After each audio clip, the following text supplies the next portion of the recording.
তাহলে আল্লাহ তাআলার ইচ্ছে যদি আমরা পৃথিবীতে এসে থাকি, তাহলে আল্লাহ তাআলার একটা উদ্দেশ্য আছে কি নেই? আছে।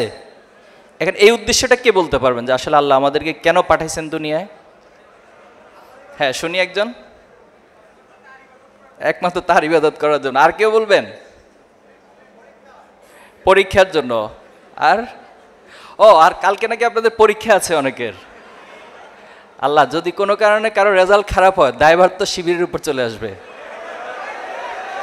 আর এই জায়গায় সবচেয়ে বেশি দায়ভার নিতে হবে আমাদের বিপি এবং জিএসকে। তো ঠিক আছে, আমি সংক্ষেপে শেষ করছি। তাহলে দেখুন, আল্লাহ তাআলা যদি তার ইচ্ছে আমাদেরকে পাঠিয়ে থাকে, নিঃসন্দেহে পৃথিবীতে আমরা যত ইনভেনশন আছে, যত আবিষ্কার দেখি, প্রত্যেক আবিষ্কারক যাই তৈরি করে না কেন, সেটার একটা উদ্দেশ্য অবশ্যই থাকে। তাহলে আল্লাহ তাআলার অনেকগুলো উদ্দেশ্যের মধ্যে আমরা বেসিক কয়েকটা উদ্দেশ্য দেখতে পারি যে আল্লাহ তাআলা যেটা কোরআনে বলেছেন, ওয়ামা খলাকতুল জিন্না ওয়াল ইনসা ইল্লা লিয়াবুদুন, আমি মানুষ এবং জিনকে সৃষ্টি করেছি শুধুমাত্র আমার ইবাদত করার জন্য, আমার গোলামি করার জন্য। এখন এই ইবাদতের সংজ্ঞা অনেক ব্যাপ্তিময় একটা বিষয়, অনেক বড় একটা বিষয়।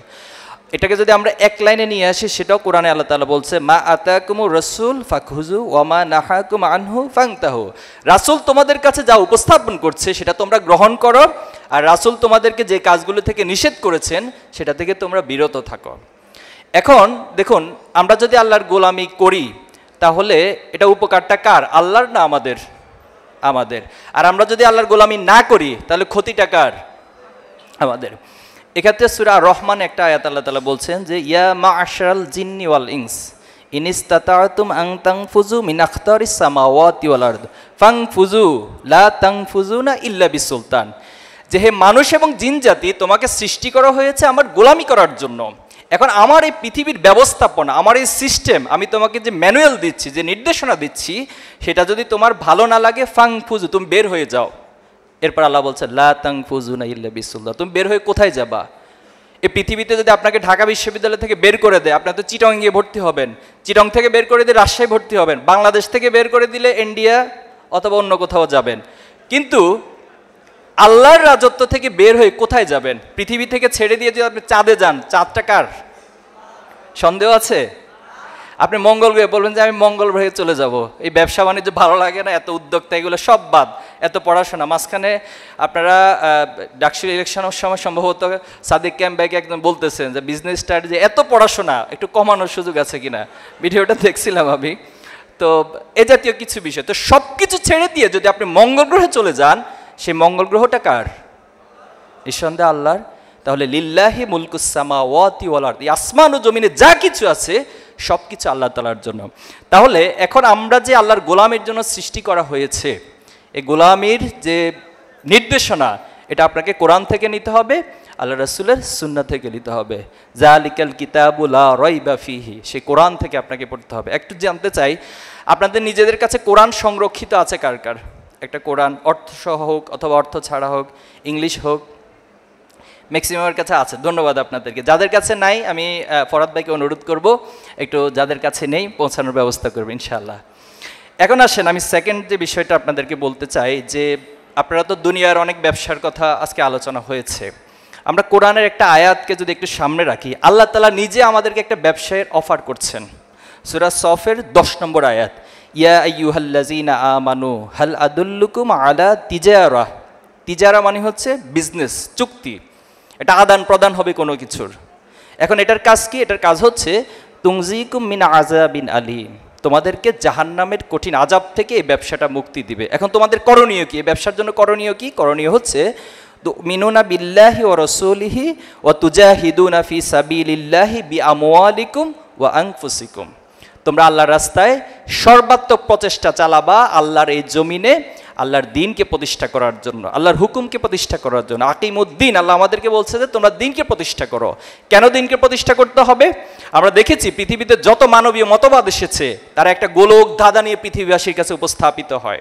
এরপর দেখা যাচ্ছে তাদের হাত ধরে সেই গোলক ধাঁধার মতবাদ তারাই আবার নষ্ট করে, তারাই ভঙ্গ করে, তারা আবার নতুন আরেকটা মতবাদ নিয়ে আসে। তারা বলে যে আগে যা ছিল সব ভুল ছিল, নতুন করে আরেকটা মতবাদ দিয়ে আসা হয়। এরপরে পৃথিবীতে যদি আজকে দেখি যে পশ্চিমা যে সভ্যতা, তারা আমাদেরকে সভ্যতা শিখায়, তারা আমাদেরকে জ্ঞান বিজ্ঞানের উৎকর্ষতা শিখায়, তারা আমাদেরকে মানবতার সকল সবকগুলো এসে এসে আমাদেরকে দেয়। হিউজ পরিমাণ মানবাধিকার সংগঠন তারা তৈরি করেছে, অথচ আমরা চাক্ষুষ দেখছি যে পৃথিবীতে মানবাধিকার যদি লঙ্ঘন হয় সবচেয়ে বেশি তাদের হাত ধরে হচ্ছে। আজকে যদি ফিলিস্তিনের দিকে তাকান, এই ফিলিস্তিনে নির্মম যে হত্যাকাণ্ড হচ্ছে, এর জন্য কারা দায়ী?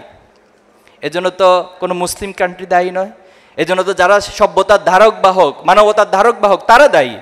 এজন্যই আল্লাহর পক্ষ থেকে আল্লাহ রসুলকে যে দিন সহকারে পাঠানো হয়েছে, হুয়াল্লাযী আরসালা রাসূলাহু বিল হুদা ওয়া দীনিল হক লিইয়ুযহিরাহু আলা দীনি কুল্লি। সকল মতাদর্শের এই মানবীয় মতাদর্শ মানুষকে আলটিমেট শান্তি দিতে পারে না, বরং সেখানে জাহিলিয়াতময় একটা সমাজকে আল্লাহ রাসূলুল্লাহ সাল্লাম সে দিনে হক সহকারে এমনভাবে প্রতিষ্ঠিত করেছেন, সেটা সত্যিকার অর্থে একটা ন্যায় এবং ইনসাফের সমাজ হয়েছে, একটা বৈষম্যহীন সমাজ হয়েছে। সেখানে বৈষম্যহীন সমাজ ব্যবস্থার জন্য কাউকে আন্দোলন করতে হয় না, সেখানে বৈষম্যহীন সমাজ ব্যবস্থার জন্য আবু সাইদদেরকে জীবন দিতে হয় না, বরং সেখানে অটোমেটিকলি আল্লাহর পক্ষ থেকে পাঠানো যে ইনসাফ, সেই ইনসাফ প্রতিষ্ঠিত হয়। এখন আসুন, আমরা যদি এই ব্যবসা করতে চাই তাহলে আমাদেরকে আল্লাহর প্রতি ঈমান আনয়ন করতে হবে এবং সর্বাত্মক প্রচেষ্টা চালাতে হবে। আর এর মধ্যে আল্লাহ তাআলার পক্ষ থেকে ঘোষণা হচ্ছে আল্লাহ আমাদেরকে জাহান্নাম থেকে মুক্তি দিবেন। আমরা জাহান্নাম থেকে মুক্তি চাই, জান্নাতে যেতে চাই। জান্নাতে যদি যেতে চাই তাহলে আল্লাহর নির্ধারিত যে বিধান সেটা আমাদেরকে পালন করতে হবে। আমি সর্বশেষ পয়েন্ট বলে শেষ করছি। দেখুন, ঢাকা বিশ্ববিদ্যালয়ে আপনারা বিজনেস স্টাডিজ যে ফ্যাকাল্টি এখানে চান্স পেয়েছেন, নিঃসন্দেহে এটা অনেক স্বপ্নের একটি জায়গা, অনেক শিক্ষার্থীর কাছে স্বপ্নের জায়গা। যে স্বপ্নের জায়গাতে আপনারা এসেছেন, এজন্য আল্লাহর কাছে অবশ্যই আপনার শুকরিয়া আদায় করেছেন। আল্লাহ নীতিমালা হচ্ছে আপনি যত বেশি আল্লাহ শুকরিয়া আদায় করবেন, ফাইন শাকারতুম লাযিদান্নাকুম, আল্লাহ আপনাকে আরও বাড়িয়ে দিবেন। কিন্তু কোনো কারণে আপনার মধ্যে যদি অহংকার তৈরি হয়, পৃথিবীতে আপনি বিশ্লেষণ করে দেখবেন যত ক্ষমতাশালী ছিল, যত বিত্তশালী ছিল, তাদের পতনের অন্যতম একটা কারণ ছিল তার একটা পর্যায়ে অহংকারী হয়ে উঠেছিল। তারা মনে করেছে পৃথিবীতে যা কিছু সবটা আমার মধ্য দিয়ে হয়েছে, আমার যোগ্যতা দিয়ে হয়েছে।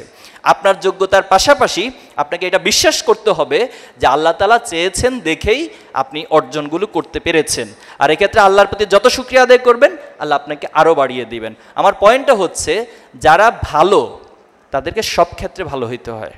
আপনি সাপোজ খুব ভালো একজন ছাত্র, কিন্তু আপনার বাবা মায়ের কাছে সন্তানের ক্রাইটেরিয়া থেকে যখন বিশ্লেষণ করা হবে তখন আপনি হচ্ছেন সবচেয়ে খারাপ একজন সন্তান, তাহলে কি দিন শেষে আপনাকে আমরা ভালো বলতে পারবো? পারবো না। আপনি খুব হাইলি সিজিপি আপনার, বাট আপনার যারা ফ্রেন্ড সার্কেল রয়েছে কেউ আপনার ব্যবহারে কখনো সন্তুষ্ট হয় না, আপনার আচরণে কেউ সন্তুষ্ট হয় না, আপনার প্রতি সবার একটা নেগেটিভিটি সবার মধ্যে কাজ করে, তাহলে তো আপনার এই সিজিপিএ এই সমাজে আপনার বন্ধুদের মধ্যে কোনো ইম্প্যাক্ট তৈরি করতে পারলো না, তাহলে এটা তো দিন শেষে ভালো হলো না। আপনি সমাজের মানুষের কাছে ভালো হতে হবে, আপনি শিক্ষকদের কাছে ভালো হতে হবে। এজন্য ছাত্র শিবির একটা বড় কনসেপ্ট হলো, ছাত্র শিবির যখন প্রতিষ্ঠিত হয়েছিল তখন প্রতিষ্ঠাকালীন যারা আমাদের দায়িত্বশীল ছিলেন তারা এই বক্তব্যটা সব জায়গায় দিতেন যে ছাত্র শিবির মানেই হচ্ছে একটা প্যাকেজ প্রোগ্রামের মধ্য দিয়ে তার একাডেমিক এক্সেলেন্সি, তার মোরাল এক্সেলেন্সি এবং সমাজের প্রতি তার যে কমিটমেন্ট, দায়বদ্ধতা, সব কিছুর মধ্য দিয়ে সে সব জায়গায় ভালো হবে। আমরা কি পারবো সে ভালোটা হতে? আল্লাহ আমাদেরকে তৌফিক দান করুক। আজকে এখানেই থাক, ভবিষ্যতে দেখা হলে আবার কথা হবে। আসসালামু আলাইকুম। আমি উঠার আগে ভয়ে ভয়ে আছি, কারণ আমাদের খান সাহেব, খান ভাই নেই, মহিউদ্দিন খান ভাই যখন জিজ্ঞেস করেছিল যে আমরা কন্টিনিউ করব কি না, তখন আপনারা সবাই না বলে উঠছেন। তো তখন থেকে আমি ভয়ে আছি যে আমি এখানে যাওয়াটা ঠিক হবে কিনা। এখন কি কন্টিনিউ করব? আচ্ছা, শুক্রিয়া। তো আল্লাহ শুক্রিয়া আদায় করছি আপনাদের সাথে আজকের এই প্রোগ্রামে সংযুক্ত হতে পেরেছি, এবং ঢাকা বিশ্ববিদ্যালয়কে ধন্যবাদ জানাচ্ছি চমৎকার আয়োজনের জন্য। সকাল থেকে আয়োজন হচ্ছে, সভাপতি অনেকটা ক্লান্ত মনে হচ্ছে ভাইকে। তো আলহামদুলিল্লাহ, সুন্দর আয়োজন। ইতিমধ্যে আপনাদের ক্যারিয়ার নিয়ে যথেষ্ট আলোচনা হয়েছে, আমাদের প্যানেলিস্ট যারা ছিলেন প্রত্যেকটা ইস্যুকে অ্যাড্রেস করছে, এবং আপনাদের কোশ্চেন আনসার সেশনেও যে বিষয়গুলো জানার ছিল, গ্যাপ ছিল, সেগুলো ওনারা আপনাদের সামনে তুলে ধরেছেন। তা আমি আপনাদেরকে একটা কোশ্চেন করতে চাই যে আমরা যদি ক্যারিয়ারের অর্থটা ধরি কোনো একটা জার্নি বা রেস, তো জার্নি বা রেসের একটা স্টার্টিং পয়েন্ট থাকে এবং একটা এন্ডিং পয়েন্ট থাকে। এখন কে কে বলতে পারবেন যে আসলে আমাদের এই স্টার্টিং পয়েন্টটা কোথায়? দেখি, হ্যাঁ একজন বলেন দেখি। হ্যাঁ বলুন। জন্ম থেকে। ওকে, এটার সাথে কারো ডিফার আছে, দ্বিমত আছে? সবাই একমত, জন্ম থেকে আমাদের স্টার্টিং পয়েন্ট। আমরা যদি একটু ইসলামিক পার্সপেক্টিভ থেকে দেখি তাহলে আল্লাহ তাআলা যেটা বর্ণনা করেছেন যে আল্লাহ তাআলা আলমে আরোহাতে রুহের জগতে আমাদের রুহগুলোকে সৃষ্টি করেছেন এবং সৃষ্টি করে তিনি বলেছিলেন যে আলাস্তু বিরব্বিকুম, আমি কি তোমাদের রব নই? তখন আমরা সকলে সেখানে বলেছিলাম যে বালা, অবশ্যই আপনি আমাদের রব। আমরা আল্লাহকে রব হিসেবে স্বীকৃতি দিয়েছি।